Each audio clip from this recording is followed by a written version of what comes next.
Jesus Christ. Oh my god. I thought I was ready. I thought I was ready for this. Nope. You see, this is a review of The Promised Neverland. A book that shines out from all the stuff in Shonen Jump today. Of all the typical, I want to be the very best. We have a horror, thriller, suspension, survival story be told before us. Something we haven't seen in a long time since freaking Death Note, for God's sakes, and Bakuman. Those are the only two things that I really do enjoy outside of Shonen Jump that are not about action-oriented.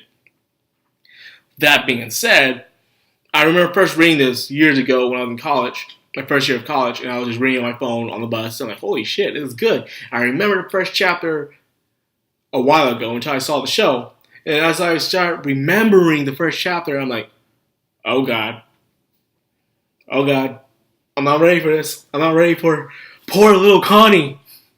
I wasn't ready what they were going to do to poor little Connie. My god. Connie! Fucking Connie, man. Jesus Christ. This show starts out as we all thought would. A lot of people didn't see coming when you first read the chapters. You just see an orphanage, a bunch of kids wearing the same clothing with numbers on their neck. Well, that enough should already give you a certain kind of signal that something is amiss here. What else has numbers and they all are white? Sheep or cattle, herd, whatever you want to call it. And they're in a giant, wide, green, grassy fields. They get to play all day. They still got to do homework. They got to study. It's very smart. They watch out for each other.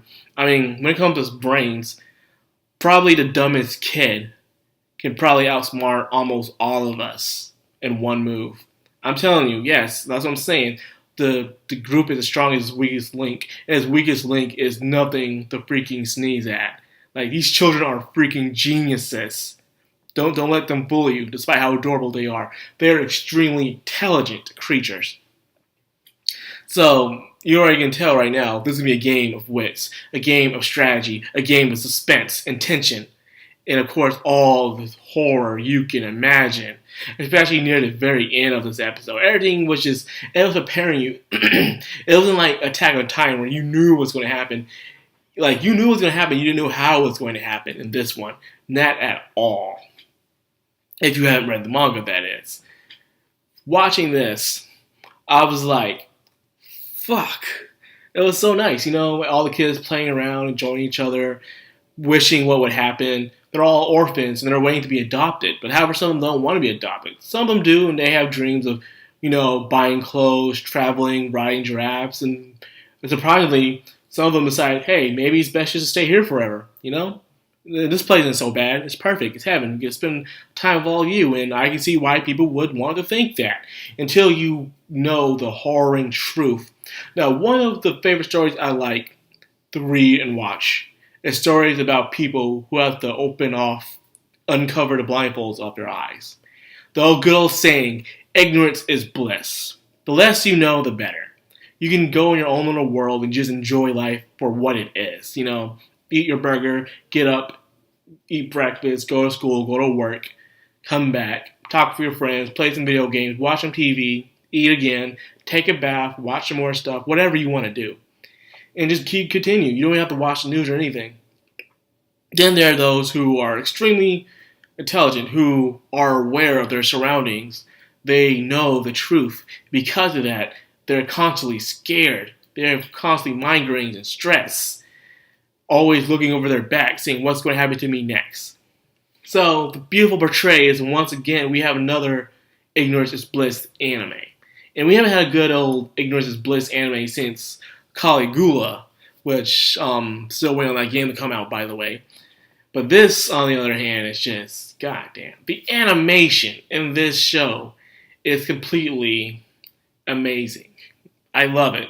This is probably the first show, so they wanted to give a nice little first impression and make the animation nice and slick as possible. The art style is just right. It fits perfect with the color tone that you have. The backgrounds are beautiful, and even though it's simplistic, it is still quite lovely to look at. It's easy on the eyes, is what it is. You look at it like, oh, ain't that nice? Like a little picture you see in your grandma's house with just nice little fields, a valley, a little ranch, and stuff like that. That's what it feels like to me. And of course, the kids themselves, they look nice. They look actually better than the manga. They literally cleaned them up in the freaking show than they did in the manga. In fact, speaking of things doing better than the manga, that end scene, that entire end scene, oh my god, when they discovered the truth, that was fucking just, they did better than the manga. When I was reading the manga, I'm like, oh, like this. I'm reading the manga on this phone right here. I'm like, holy crap. But then that was years ago. So I decided to rewatch it when it came out today. And I'm like, holy crap. There's a big difference. The presentation, the suspense, the music, the facial expressions, all that. Sometimes it's really hard to do things better than the source material, but right here they did. They did a fantastic job by adding on more elements than they had. They didn't just, like most anime, they just show the part and that's it, because that's what the source material tells you. They added more onto it. They added more detail. They had that music. They had suspension. They had the facial expressions, the animation to make it better than the manga did. And not many studios do that. But they did. In fact, hold on a second. Let me check, actually, what studio did this. Who is the genius studio that actually animated this shit right here? This was on subpar level right here. Give me a little moment right here. I'm about to click on it and find out which studio animated this. Cloverworks Studio. I don't think I've heard of them before. Let me check. Right quick, guys. Let's see, Okay. Cloverworks. They did stuff like the Persona 5 animation. They're doing the Ace Attorney Season 2. And they also did Rascal Does Not Dream of Bunny Girl Senpai as well. And they're also doing the final season of Fairy Tail. So they don't got much under their belt. In fact, most of the anime they have done so far has been no later than at least 2017. So they're a freshly new studio. They're taking on some new projects on their own. So what I've seen with Fairy Tail, despite how my mixed feelings with Fairy Tail, it has some good animation. Rascal Doesn't Dream of Bunny Girl Senpai was excellent.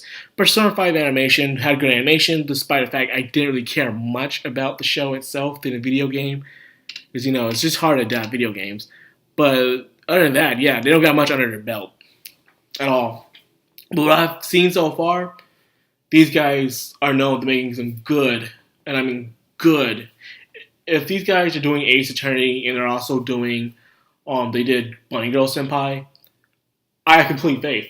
This might be once again another contender already for Anime of the Year starting off. Just like with Devilman Crybaby, now we have another contender starting off of the year already. Suspense, thriller, tension, and smarts. Who can outsmart who in this game of tag? Oh god, I am excited. The first episode already got me hooked. The animation, even the outro and intro, oh god, I love both. I love them both. I love how the intro don't show you too much. They'll throw some symbolism in, but that's it. Other than that, they don't show you much. They don't say, hey, this is what you expect, like most anime intros and stuff. They don't show you too much. They go like, okay, this is what it is, okay, that. They're showing off the characters, and that's it. They don't show what's going to happen through character. They don't show what's going to happen. There probably is some foreshadowing in there, probably, but it's not to the point where it's in your face. You're going to have to think about it for a second and see, okay, what's the symbolism? Probably Mother's Basement will do a little what's an OP about it later on, for all we know. But other than that, yes. Promised Neverland, I am definitely reviewing this. I've been looking forward to this one, actually. But once again, I forgot. I've not been on my game when it comes to really keeping up with this season of anime that much, which I need to be right now, because, damn, that's pretty sloppy there, man. You need to do a better job. But other than that, yes, I am excited for Promised Neverland. It already got me sold so far. More sold than Mob Psycho. And Mob Psycho's first episode was pretty good with that good character development. And, of course, that opening as well. But I promise, Neverland just blew my expectations out the water right now. Good job, Cloverworks. You deserve a freaking brownie, cookie, whatever the hell you guys want. You deserve it.